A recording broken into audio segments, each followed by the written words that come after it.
Je suis très déçu de ce qu'on n'a pas fait. Paul Brunet ne s'explique pas pourquoi Andréane Lemay-Laroche n'a pas pu recevoir sa greffe de rein. Le fardeau revient sur le patient et c'est encore lui qui finit par payer pour ça. La greffe a été annulée faute de médecins disponibles pour opérer la patiente en Estrie.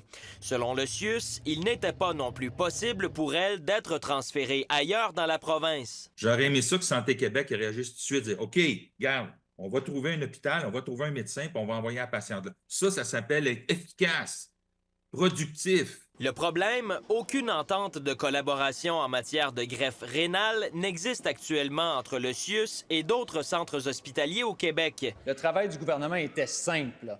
Trouver un lit, trouver un chirurgien. Le gouvernement a échoué. Est-ce que c'est une question de médecins, de disponibilité de salles, d'interface entre les différents établissements?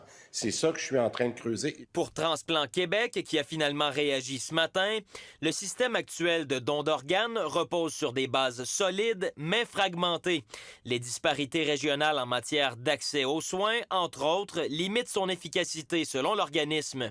Autre enjeu, il y a peu de chirurgiens en mesure de pratiquer des greffes rénales au Québec. Ils sont une vingtaine et certains d'entre eux approchent de la retraite. Il y a un manque de postes disponibles dans les universités parce qu'on compétitionne avec plein d'autres champs de pratique. La faculté de médecine de l'Université de Sherbrooke pourrait former plus de médecins dans ce domaine si c'était la volonté du gouvernement, mais selon le doyen, l'enjeu n'en est pas un d'effectifs.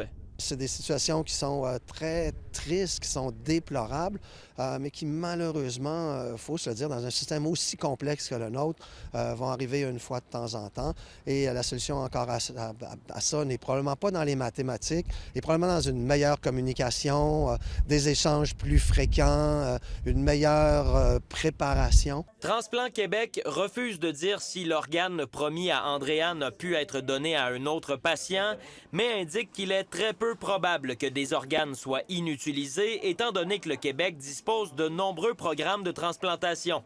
Guillaume Cotenoir-Lacroix, TVA Nouvelles, Sherbrooke.